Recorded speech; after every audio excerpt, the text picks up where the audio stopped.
Imagine waking up one morning and realizing the entire way money moves around the world just changed.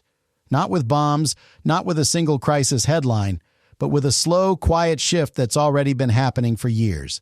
That shift is what people are calling the start of a new world order. And if you have a job, a mortgage, or a retirement account, you're already inside it, whether you like it or not. Today on the comment section with Thomas Paul, we're breaking down what this new order actually is, why globalization is being called a failure, and most importantly, what that means for your money. Here's where things get interesting. When I was about 12, my parents lost most of their savings because they trusted a bank advisor who said, "Don't worry, this is how things are done." Nothing dramatic happened. No screaming, no movie scene. Just silence at the dinner table for months. That was my first lesson that when the system changes and you don't see it coming, you pay the price. Right now, the global system is changing again. For the last 30 to 40 years, we lived in peak globalization. Countries opened up trade, companies shipped production overseas, money flowed across borders like water. The promise was simple: cheap goods, cheap labor, growing stock markets, endless expansion. That model is now cracking, but it's even getting worse. Here's the setup. For decades, the world basically ran on a single idea: efficiency above everything. It was cheaper to build your stuff wherever labor was low, ship it across the world, and trust that trade would keep everyone friendly. Here's the twist. Once you get pandemics, wars, shipping bottlenecks, and political tensions, that just-in-time, ultra-fragile system breaks. Supply chains froze, inflation spiked, energy prices went wild. Suddenly, everyone remembered that depending on another country for your food, medicine, energy, and chips might not be the best idea. So now we're seeing something new: deglobalization. Countries are pulling manufacturing closer to home. Companies are paying more for resilience instead of just chasing the lowest cost. Alliances are shifting. Trade blocs are forming. It's less one big global system, more a few competing camps. And here's where things take a step further. Global trade is still huge, but the rules are changing.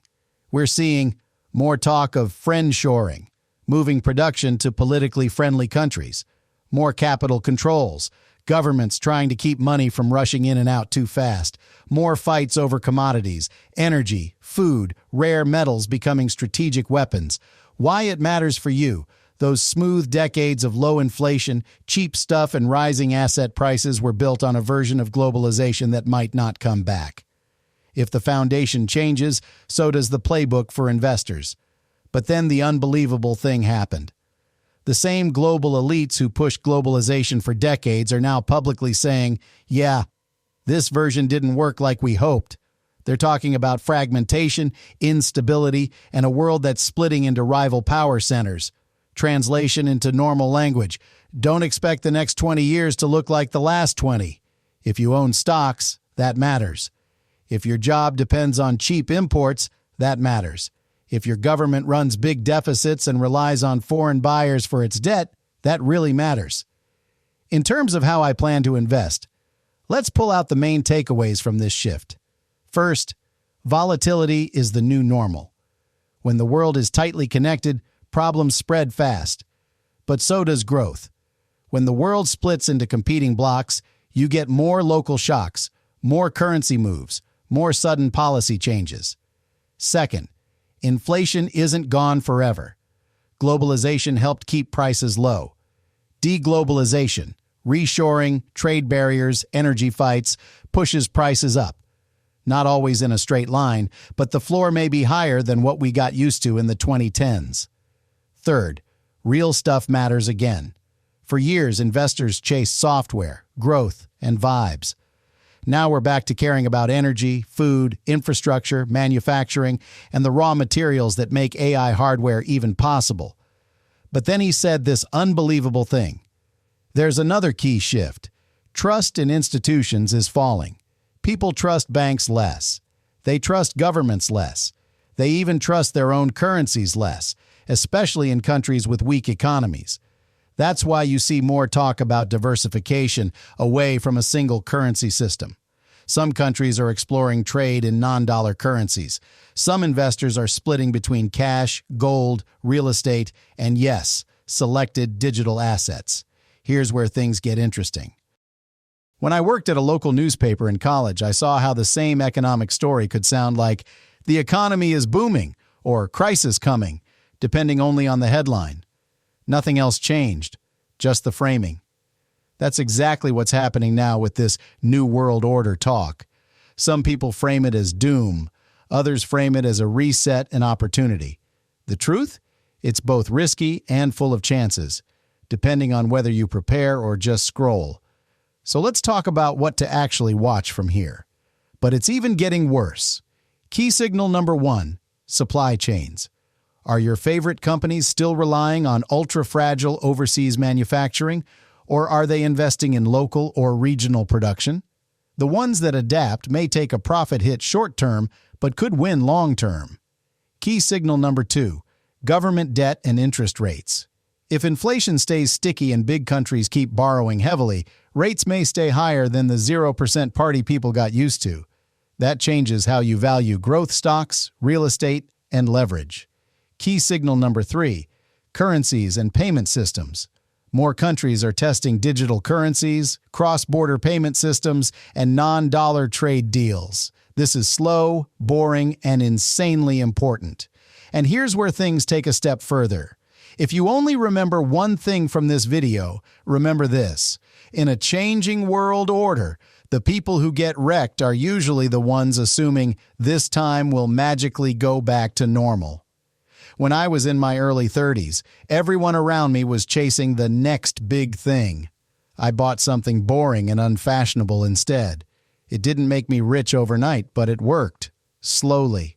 That's the mindset I like in times like this. So, in terms of my own investments and how I plan to invest, here's what I'm doing. I'm diversifying across regions, not just one country's stock market.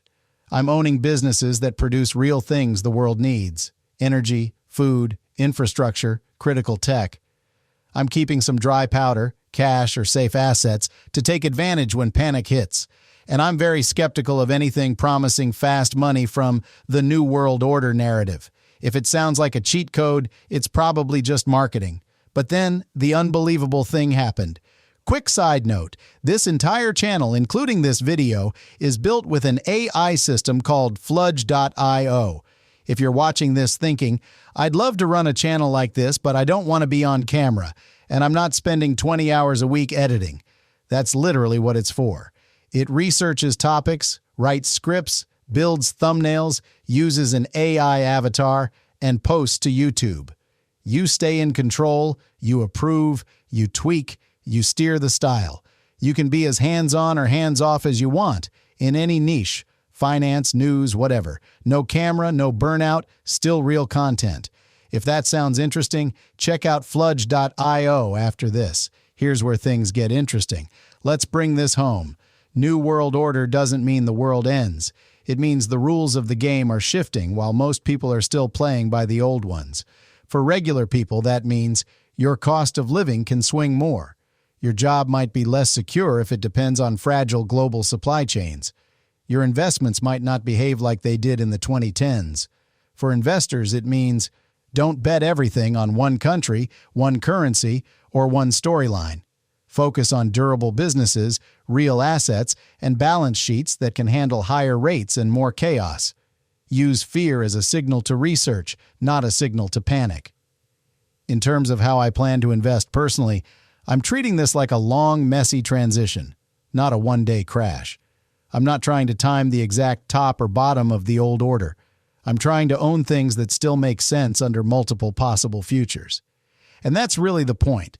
Stop asking, when does this all go back to normal? And start asking, what if this is the new normal? And how do I position myself for it? Disclaimer. Before we wrap, none of this is financial advice. I'm not your advisor. I'm a guy on the internet who hates buzzwords and likes clear thinking. Do your own research and talk to a professional who understands your personal situation. Now I want to hear from you. Do you think we're actually seeing a new world order start? Or is this just another overhyped narrative? What's the single biggest change you're making with your money because of all this? Drop your thoughts in the comments. I read as many as I can. If you found this helpful, hit like so more people actually see it. Subscribe to the comment section with Thomas Paul for more calm breakdowns of noisy stories, and I'll see you in the next one.